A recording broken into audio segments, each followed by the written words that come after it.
Bom, agora falando do filme Seu Nome é Jonas, eu não tenho aqui a informação exata para mostrar para vocês, mas eu creio que quase que todos os alunos responderam ou fizeram menção nas suas respostas de todas as questões a ideia da comunicação como canal ou instrumento de desenvolvimento do Jonas.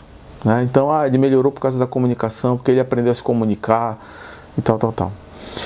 Só que a questão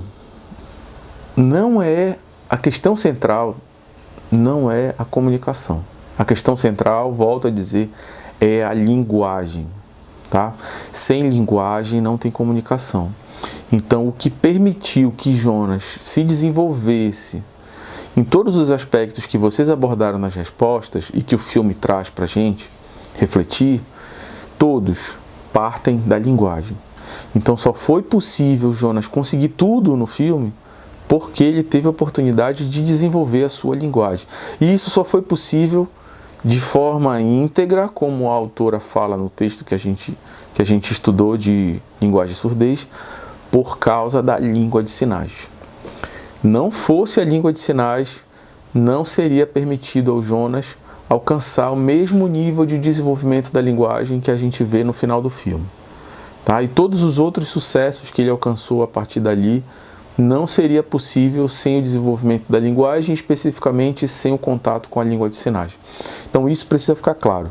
Estou falando isso porque a gente precisa diferenciar duas coisas: comunicação e diálogo. Comunicação e diálogo. Tá? Comunicação, ela pode haver sem necessariamente que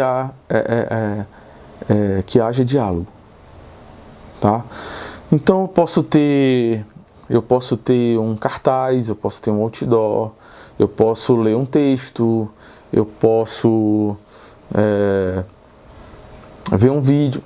Está tendo comunicação? Sim, está tendo comunicação, porque quem projetou esses materiais está pensando em passar alguma informação para alguém. E eu estou recebendo essa informação, eu estou interpretando essa informação. Então, está tendo comunicação? Sim, está tendo comunicação. Prova disso é que a gente assiste televisão, não conversa com a televisão. Nós estamos nos comunicando. Mas diálogo não. Diálogo depende. Depende de eu compreender e saber me expressar.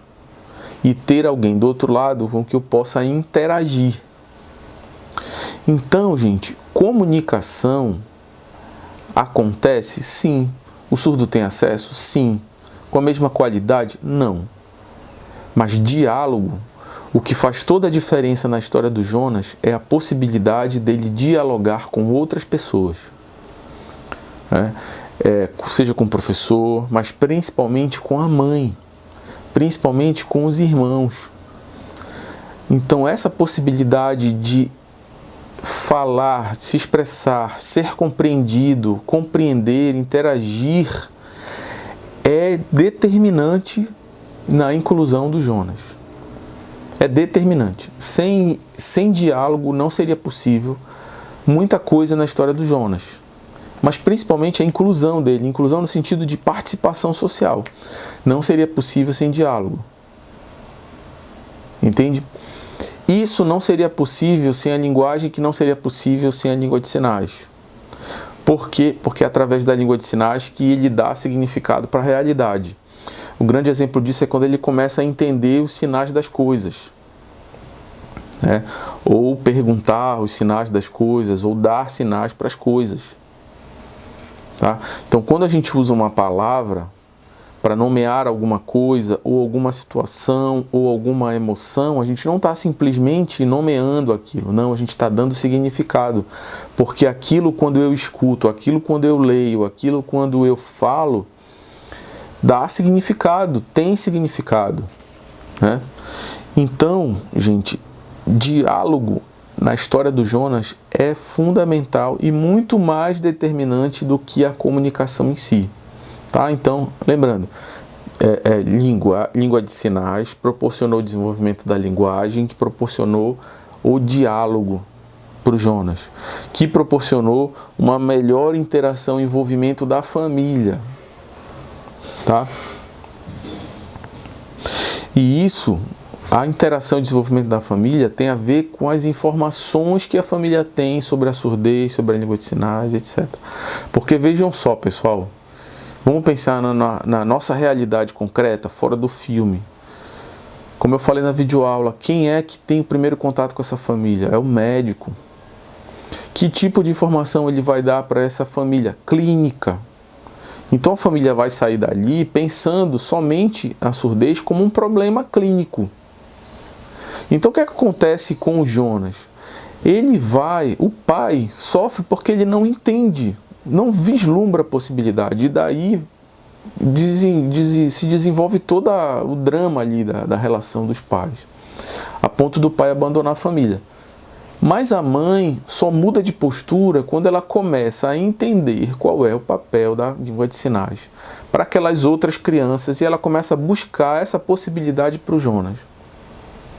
Então, a família ter informação sobre a surdez e o desenvolvimento da criança, da sua criança surda, é fundamental, sobre o papel da língua de sinais, etc. Aí tem uma coisinha que é interessante, eu acho que daqui para frente vocês vão ficar mais atentos para essas informações, e aí vocês vão dar mais ouvidos para algumas coisas que estão circulando, alguns debates que estão acontecendo nesse contexto. Então, está se falando hoje numa espécie de diversidade surda. O que seria isso? O respeito entre o surdo que gosta de usar a língua de sinais, o surdo que é oralizado, o surdo que é implantado, o surdo que usa aparelho, o surdo... Por quê? Porque durante muitos anos houve uma disputa entre ser oralizado e ser sinalizado. E na verdade não precisa haver disputa. Tanto a família quanto a pessoa surda, que de início é compreensível que ela não tenha condições de tomar essa decisão sozinha, porque normalmente ela é uma criança. Mas ela tem que ter, a família nesse caso, tem que ter informações suficientes para que eles tomem uma decisão sobre como vão encaminhar o desenvolvimento, o estímulo, a educação dessa criança. Se eles vão investir na oralização, se eles vão fazer a cirurgia de implante coclear, se eles vão investir numa instituição que ensina a língua de sinais, se eles vão permitir ou proibir que os filhos usem língua de sinais. Então a família tem que estar munida de informações de qualidade, de todos os lados, para que ela tome essa decisão. E a decisão que ela tomar precisa ser respeitada por nós professores, né? Mas por nós cidadãos também. Né? A gente precisa respeitar essas informações, essas decisões da família, né, que a família vai tomando. Para isso a gente tem que dar o máximo de informações possíveis para a família. Então, se na escola, de repente, a gente está se esforçando para tentar fazer um trabalho com língua de sinais e a família não quer, ou ela não demonstra interesse, é importante que a gente dê o máximo de informações possíveis para a família nesse sentido. Qual o papel da língua de sinais no desenvolvimento da criança, qual a importância, comparando resultados e tudo mais. Isso significa dizer que a gente tem que investir em língua de sinais sem abandonar ou sem proibir que a criança oralize ou faça exercícios de oralização dentro da sala de aula, porque possivelmente essa criança vai estar na fono fazendo, e é até importante que ela faça, enfim. Então, assim, pessoal, queria só deixar claro que a gente não pode se fechar num quadrado de que é língua de sinais e pronto, ou é oralização e pronto, e é só isso que o aluno, e eu vou me preparar para isso e tudo mais. Não. Né? Assim como eu, como pai, tenho que ter informações, máximo de informações com qualidade, eu como professor também preciso estar munido de o máximo de informações e de informações com qualidade, para ter condições de trabalhar com todos os alunos.